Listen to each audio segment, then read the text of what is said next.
sida runtu tahayna dadka manaabirta ka dhigtay wakaalatul anbaa waxa ay ku socdaan wadadii khawaarijta maantana waxa aynu maqlaynaa dadka ku ceebaynaya qabsashada xadiidka rasuulka calayhi salaatu wasalaam oo leh asxaabu walaa tadcarhum calaya asxaabteennii laa tudcirhum calaya yani waa xadiid saxiixa muslimka ku yaala oo haabitahoo sugan xadiidkaasi ayuu dadkii u nisbaynayaa isagoo oo ku dheeldheelaya oo waxa weeyaan markaa ku ceebaynaya haddii haddaba uu dadka ku ceebaynayo xadiidkii rasuulka calayhi salaatu wasalaam in la deliishado iyo in la qabsado isagu kaasi muxuu haystaa muxuu deliishanayaa diinta uu ka hadlaayo muxuu u cuskanayaa waa yaabe waxaynu leenahay qofka uu ka badbaadi waayey xadiidkii rasuulku calayhi salaatu wasalaam sidaasi waxa weeye istihzaaga iyo jees-jeeskaa u cabiraya dee cid kalena ka badbaadi mayso cid kalena madax iyo mijo culimo iyo caamo biyo u kaban maayo ka sidaa u hadlaayo inxiraafka iyo leexsanaantu ma ilaa xadkaasi ayay la gaadhay haddaynu soo nidhi halka ugu horraysa ee loo doonanayo xaqa iyo garashadiisu waa kitaabkan ilaahay ee munasalka ah sunnada rasuulkuna waa sidaa calayhi asalaatu wasalaam waayo sida qur-aanku waxyi u yahay ayaa sunnada rasuulka calayhi asalaatu wasalaam ee suganina ay waxyi u tahay makaanada iyo maqaamka sunnadu ay ku leedahay diinta islaamka dhexdeedana waa mid qof kasta oo muslimi wuxuunuu ka dareensan yahay waayo ilaahay wuxuu ka yeelay adeecista rasuulka ateeci isaga la ateecayo man yutic arasuula faqad ataaca allah waxa ilaahayna faray waxa rasuulku ina siiyo sunnadiisu ka mid tahay inaynu qaadanno wamaa aataakum arasuulu fakhuduuh wamaa nahaakum canhu fantahuu baa ilaahay yihi subxaanahu wa tacaala waxa ilaahay mar kale inooga digay khilaafitaanka rasuulka calayhi asalaatu wasalaam falyaxdar aladiina yukhaalifuuna can amrihi an tusiibahum fitna aw yusiibahum cadaabun aliim rasuulkeenuna wuxuu leeyahy calayhi asalaatu wasalaam idaa nahaytukum can shayin fajtanibuuh haddaan shay idinka reebo ka fogaada oo ka dheeraada wa idaa amartukum biamrin faatuu minhu ma istatactum haddaan wax idin farana intaa awoodaan kala kale baa rasuulku yihi calayhi asalaatu wasalaam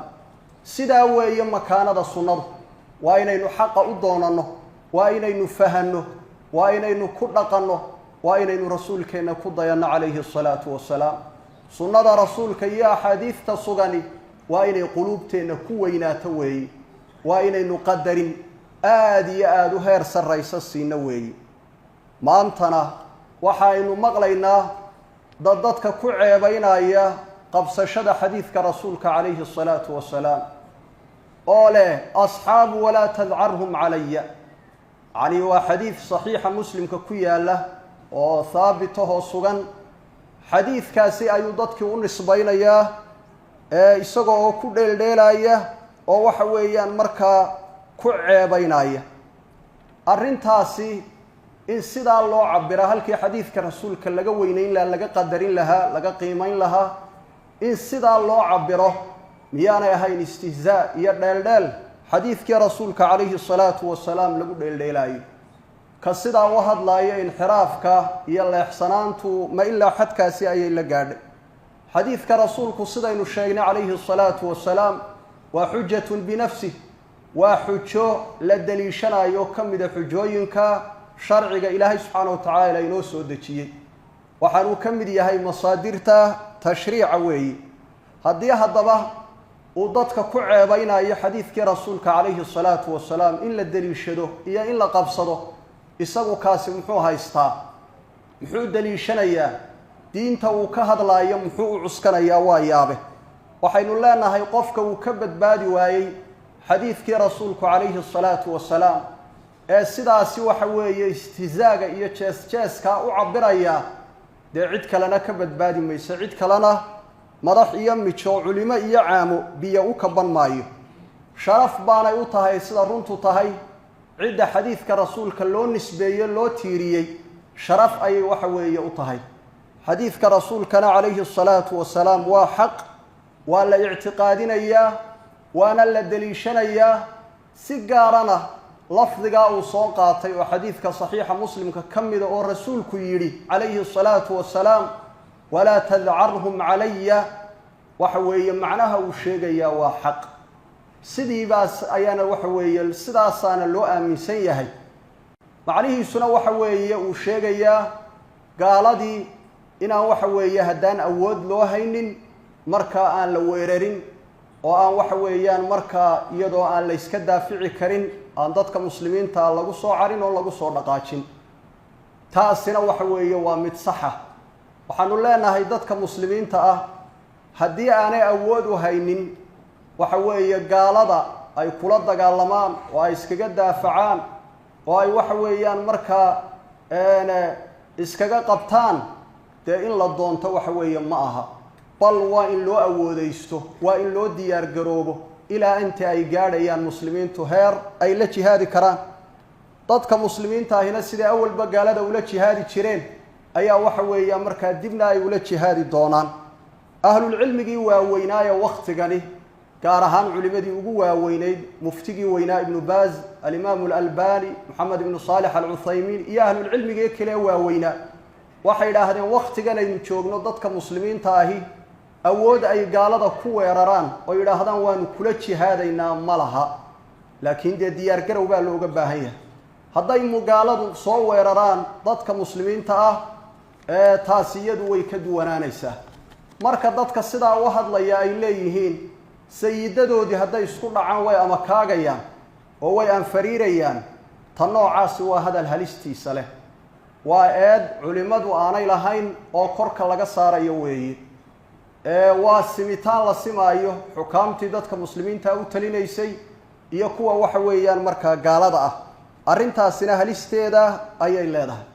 sida runtu tahayna dadka manaabirta ka dhigtay wakaalatul anbaa waxa ay ku socdaan wadadii khawaarijta waayo nimanka khawaarijta la yiraahdo xadiistooda markaad u fiirsato laba shar oo ay kulmiyeen baa jiray sharka koobaad waa tadkhiimu akhtaa'il hukam litakfirihim wa in aad loo bumbuniyo loo weyneeyo qaladada ay ku dhacayaan madaxdu si loo gaalaysiiyo oo looga hoos baxo oo dadka waxa weeye loogu kiciyo loola dagaalamo arrinka labaadna waa tashkiiku fil ulamaa wa tahqiiruhum culimadii iyo kalsooniday bulshadu ku qabtay iyo cilmigoodii in shaki lagu furo oo loo sawiro kuwa madaxda ka amar qaata oo wixii madaxdu ay u dirsato fatwoonaya oo waxay madaxdu amarta ku soconaya oo aan lagu kalsoonaan karin si qaladadooda khawaarijtu marka ay soo bandhigaan culimadu ay yiraahdaan waxaasi sharciga ilaahay waa ku khalad si waxa weeyaan culimada loo dhageysan oo loo yiraahdo waa culamaa sultaan oo loo yiraahdo xukaamta iyo duqaada ay waxa weeyaan marka u sacabatumaya oo loo yiraahdo masaa'ilkan kuwan la weydiin maayo oo waxba laga dhageysan maayo sida runtu tahayna dadka sida u hadlaya inay xukaamta gaalaysiiyaan iyo madaxda dee awalba waa lagu ogaa laakiin sida muuqata imakana shacabkii iyo culimadii ay waxa weeye u soo dhigteen taasina waa mid aad iyo aad loo naxo waxa walaalayaal ku gabagabaynayaa maanta waa ogtihiin dadka muslimiinta gaaladu say u soo weerarayso reer Gaza dhibaatada lagu hayo waa ogtihiin maanta uma baahna reer Gaza iyo muslimiinta kale ee weerarka lagu yahay in waxa weeyaan marka culimada aan eed lahayn la dacaadeeyo oo la dhaliilo oo marka laga hadlayaba culimada shaqo waxa weeye ku lahayn marka loo sibir saaro waxay u baahan yihiin walaalaheen inaynu u ducayno waxay u baahan yihiin cadawgooda iyo gaalada sida aragteen u galaya in waxa weeye aynu habaaro wixii kale dee loo tari karayana waa in marka loo taro waxaanu leenahay walaalaheena muslimiinta gaar ahaan reer Gaza ilaahay subhanahu wa ta'ala hu gargaaro ilaahay subhanahu wa ta'ala hu hiili ilaahay subhanahu wa ta'ala cadawgooda dhabarka ka jabiyo ilaahay cadawgooda dhabarka ka jabiyo yahuuda iyo inta la socotaba ilaahay subhanahu wa ta'ala ha jabiyo ilaahay ha burburiyo hubkooda ilaahay subhanahu wa ta'ala waxaynu ka baryaynaa ujeedadooda inaan u hirgelin ilaahay ujeedadooda uma hirgeliyo ilaaha awooda badan ee qaadirka ee aziiska ee waxa weeye ciriya dhulba isagu leh waxaynu ka baryaynaa dadka muslimiinta ah ee la dulmiyay ee madluumiinta inuu gargaaro ilaahay inuu gargaaro inuu ka baryaynaa cadawgooda ilaahay inuu jabiyo inuu ka baryaynaa dadka muslimiinta ilaahay xaq inuu garansiiyay ka baryayna midnimadoodii inuu soo celiyay ka baryayna